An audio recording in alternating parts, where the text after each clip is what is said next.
This is Average Joe PT, and on last episode we talked specifically about, I'm going to leave a link up there, herniated disc. That's right up there. And so if you have any questions about that, after this video, hopefully you'll go back and look at that. That goes over specifically the do's and don'ts and why most of the time you don't have to actually worry about the herniated disc.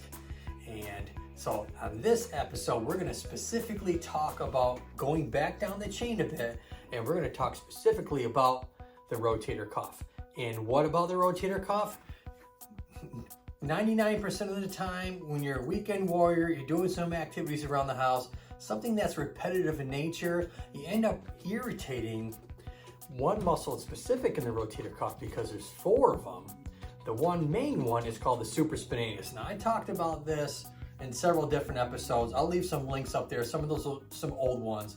On this updated one, we're going to specifically talk about that type of tendon issue that gets irritated in 7 and 10 days and 14 days and so on and so forth. It hasn't really healed itself, and that's called tendinosis.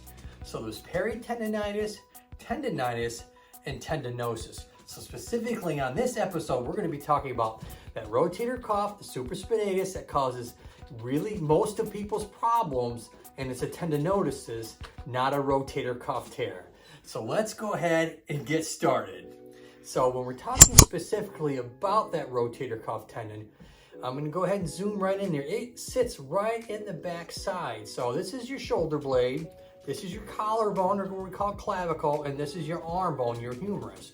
And so these 3 bones specifically actually make up your shoulder. It's called your shoulder girdle complex. And this specific muscle, called your supraspinatus, slides all the way underneath and dives and comes to the opposite side.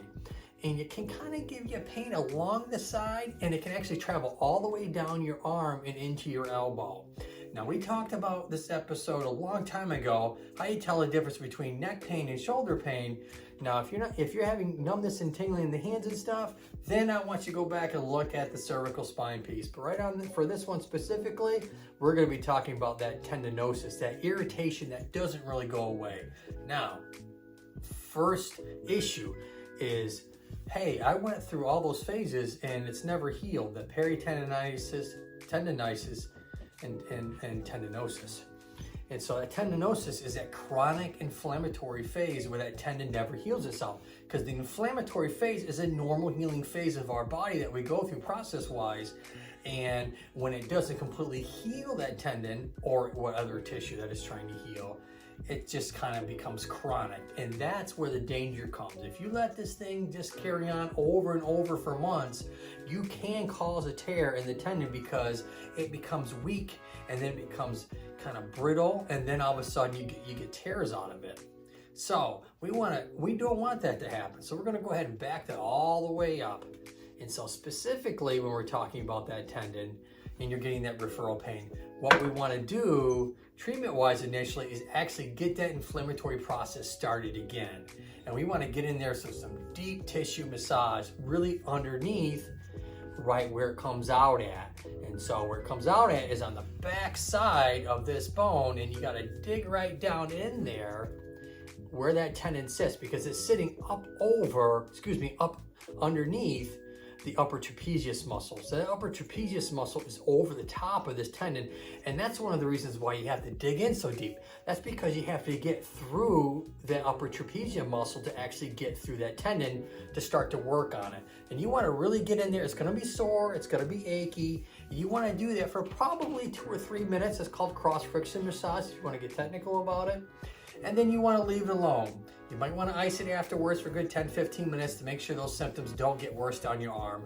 And then you want to do that, let's say a couple times a day for about 3 or 4 days. And then we want to completely stop doing that activity, all right? And at the same time, if you're causing some sort of issue repetitively, raking, maybe carrying a baby, maybe, some sort of repetitive, this time of the year, it could be something simple as swimming, whatever it may be, you have to back off or modify that activity to kind of give that tendon some time to recover after you start this whole inflammatory process over again, because you don't want to go right back into where you ended up at. So that inflammatory process starts for about 3 days. And then you're going to want to, like I said, ice it afterwards. And then you're going to want to go into making sure you have full motion in the arm. Okay. Now it's going to be sore when you do that initially, but it shouldn't catch, click, or feel like, oh my Lord, it's just dropping like straight down. If it's doing any of that, I'm going to go ahead and leave a link up there to the rotator cuff tears. And so it's an old one I did a while back, but it definitely will be specific to what's going on with those particular symptoms. So after you've done that, then you're going to want to make sure you have your full motion, which you should, because it's just a tendinosis. And then you're going to want to go into some basic strengthening exercises. So I'm just going to leave some pictures up here. One of them specifically truly is just pinching your shoulder blades together, holding it for like 5 to 6 seconds, relaxing, repeating until you actually get fatigued. People always worry about how many sets and how many reps, or how many reps and how many sets. Don't worry about that. You're able to the point where you're fatigued, it feels like you can't go through the motion again when you're on your stomach like that. Now, after you've done that for, let's say, 3, 4, 5 days, then you want to really go into some strengthening exercises. And so I'm going to start you out with the easy one. You're going to do is you're just going to lie down, okay, and you're just going to lift with your thumbs always pointing up. You're going to put them up into a V pattern. Then you're going to go into a T pattern, and then you're going to go into the I pattern. So it's Y's, T's, and I's. So literally it's the shape, Y's, T's, and I's. And you're going to do the exact same thing. You're going to do it until you got fatigue. You shouldn't have any pain, but it's just fatigue. You're probably going to get maybe 10 or 15 of them. And you do that 3 times a week. You can do that for a couple weeks. So it gets pretty easy to where, I'm doing like 30 reps. Once you get to 30 reps, it's time to go to the weight. Then you're going to go and get just a soup can and do the exact same thing, Y's, T's, and I's, and do it till you get fatigued. Once you've gotten to that point, then you're golden. Because what we want to do is we want to make sure that we strengthen the foundation of this entire chain, which is your shoulder blade.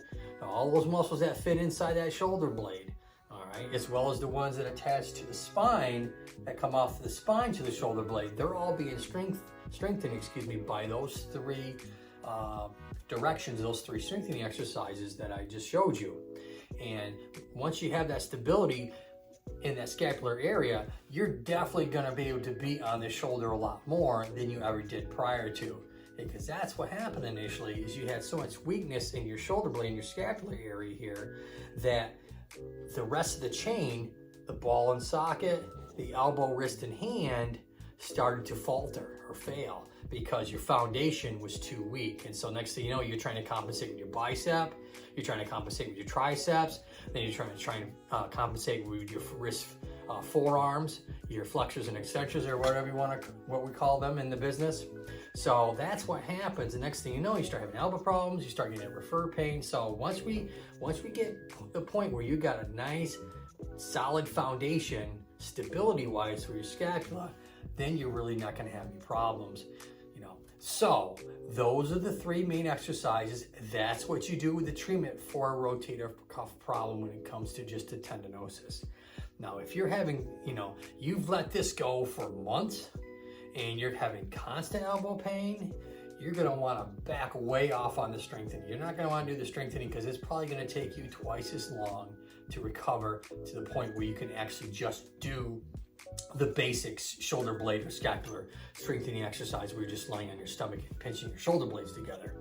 So you're going to want to at least probably double the period of time or the expectation that you're going to go through that inflammatory phase again to try and get that tendon to heal and then start to strengthen. That's the problem a lot of times, unfortunately, is you get your pain all resolved and you never really focus on the shoulder blade itself, those strengthening exercises, okay, because it becomes unfortunately tedious.